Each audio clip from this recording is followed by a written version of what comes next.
How's it going, guys? Matt with Massive Beer Reviews, back today with another review.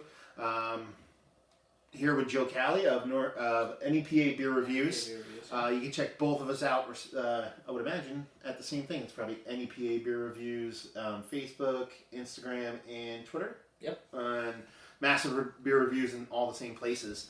This is our second collaboration review of the night. Before we did a Barleywine from, what was it again? Heavy Seas. Heavy Seas. Is their below deck Barleywine? It's from their Mutiny Fleet series. Which is aged in wine barrels, and it was really freaking good. So, hopefully, Green Flash brings it this time around. So, we have Joe brought from his cellar a 2008.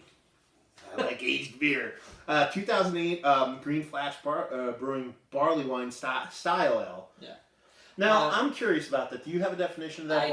I do. Okay. The reason they call it Barleywine style ale is because the government doesn't like it being called barley wine. Because it's beer. It's not wine. So they want to separate it. So you have to call it Barleywine style ale. Okay. You know, to kind of lock in that this is a beer. It's not wine. I gotcha. So well, that makes sense. Yeah, that's pretty much it. Well, we'll be doing this one tonight. I've never had it before. You've had this before, you said, but it was a different vintage, right? A newer one. I've had this vintage and a newer one, I want to say maybe around 2011-ish. Like when I first started getting into craft beer, I think before I even started reviewing, you know.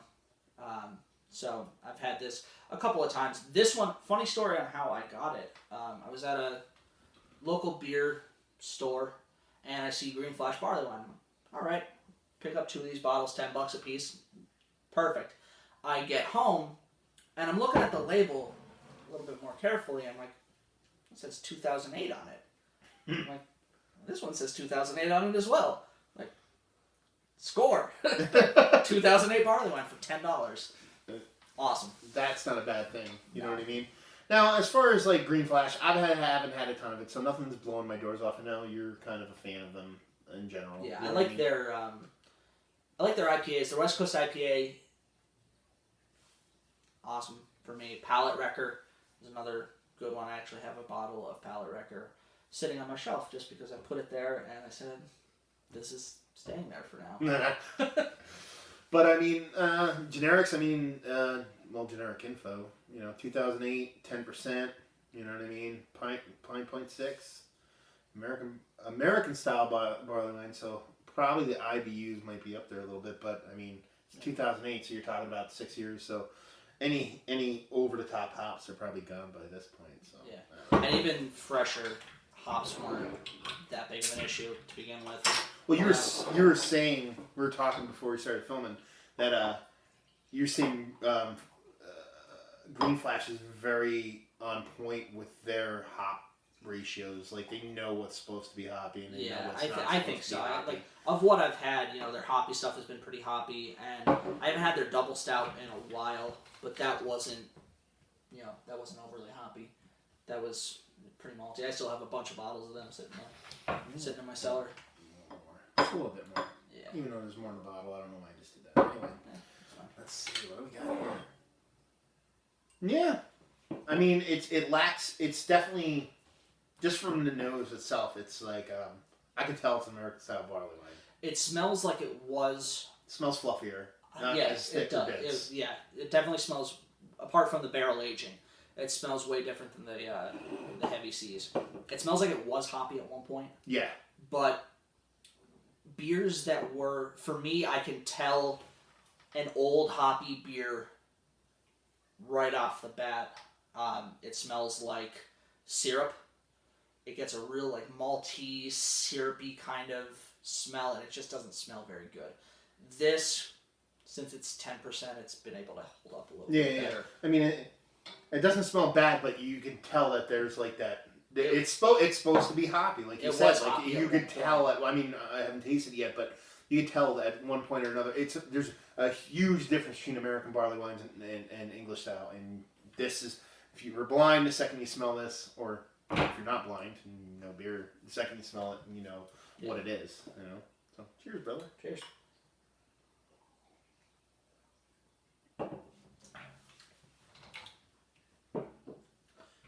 got a decent amount of bitterness still.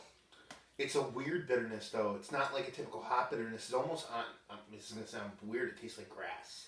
Not like a citrus. Not like that overly grapefruity, like, hoppiness. Like, almost like actually if you ever chewed fresh cut grass, it's like tastes like that. Yeah. Like, it's like...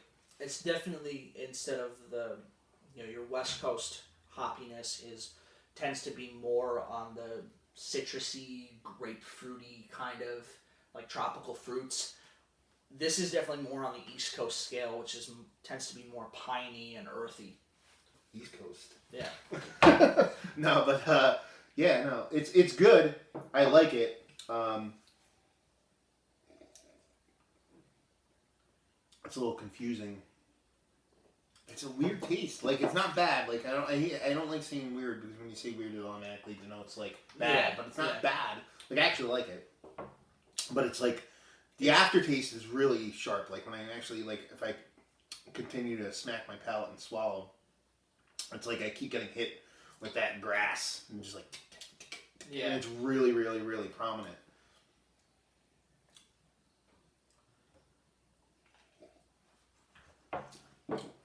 I don't mind the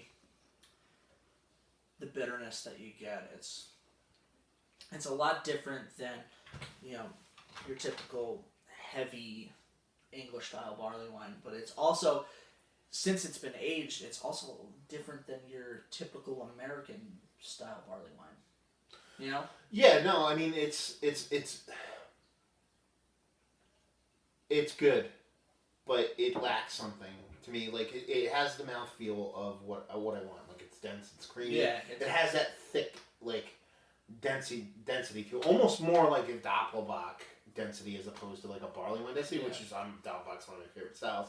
But it's like it lacks that like it's not that it's not sweet. It just lacks that like heavy caramel, like not sugar, but just that sweet thick toffee. You know what I mean? Just lacks that, which is weird. Like that's what I think of when I drink barley wines. I know some aren't like that, but it just lacks that little bit to put it over the top for me. Like if they could figure out to throw a little bit of that in there, I'd be a more happy camper. Not that I'm a happy camper right now. I know what you mean. If it was just a little, it's almost like if it was a little like chewier. Yeah. Yeah. Yeah. I mean, what would you rate it as far as like on an American barley wine scale, keeping in mind that it's 6 years old too. Well, because you can't lump them together. English and American. That's true. Typically, if this was, I'm assuming they either had this, because this was, I picked this up maybe, fall of last year. Well, so I don't know. It says vintage on the bottle, so I assume that they actually kept it that's themselves where and then I'm going. put it out. That's where I'm going with it. I'm assuming they had aged it themselves, then bottled it up, and sent it out. So keeping that in mind, but if it was unmarked, and I was expecting an American style barley wine, which is basically a maltier double IPA, I would probably rate it a lot lower, just because going into an American barley wine, I kind of want that hop character to come out. I'm not a big fan of American style barley wines, but I know what I'm getting myself into when I'm drinking one. But being that this is, I think, deliberately aged and released, I'm gonna go probably with about a B. It's not, I don't know, it is missing something. If it was just a touch chewier, I think it would kick it up for me into the like high B, low A range. Yeah, no, I totally agree. Like when you're talking, I graded it in my head right around 85. So we're on the same point. At the same. For me, what it is a matter in what doesn't blow my doors off of this, and I guess the reason why almost all beers aren't stellar or great is just it's not balanced well. It's just that that grassy note is way too high. You know what I mean? It lacks that thick, creamy, caramelly, sugary part. The mouth feels nice and dense and stuff like that. So it's like it's just not balanced. It almost seems like it needs more time still. See, I wouldn't. See, for me, I don't think it's going to get any better. I think the grassy note might go away. It's not going to. Mouthfeel's not going to improve. It's where it is where it is. But that grass is probably going to drop out.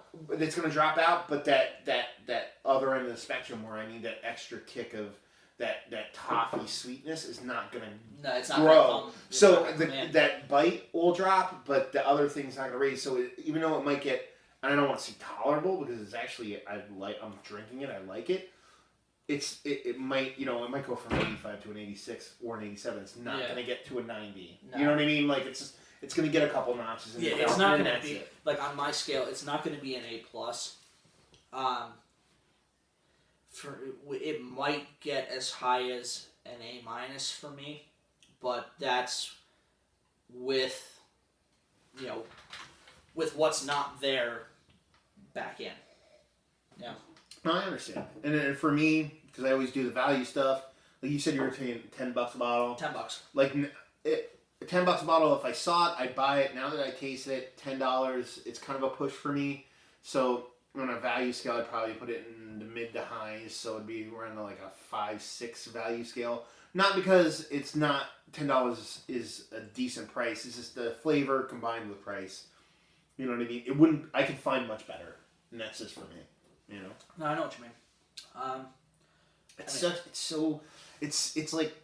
It's so hard to talk about it because it's not bad. That's the weird part. It's not like I'm sitting here like I almost feel like I'm trashing it. I'm not trashing it. Like I'm just. I mean, it's good. It's definitely a better American style Barleywine.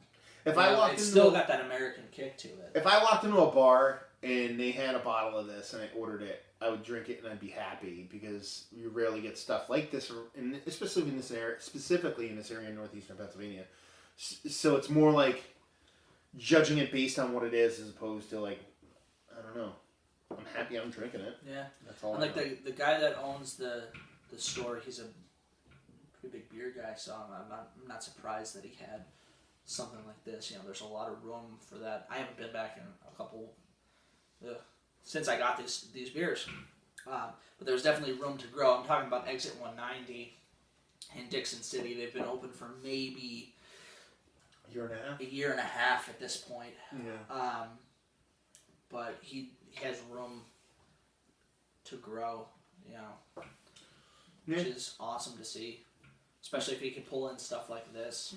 Hey, the more options available, the better, because not only does it bring better beer to the people, but it also breeds competition, which also affects price, which also makes a level playing field, which we win. So the more places that have beer, the better it is for us beer drinkers. Exactly. So I think that's one for the books, yeah? I think so. Yeah, so check us both out on Facebook, Instagram, and Twitter at Massive Beer Reviews and at NEPA Beer Reviews. And if you have any questions, comments, suggestions, whatever, please leave some comments below. And we'll see you next time. Cheers. Cheers.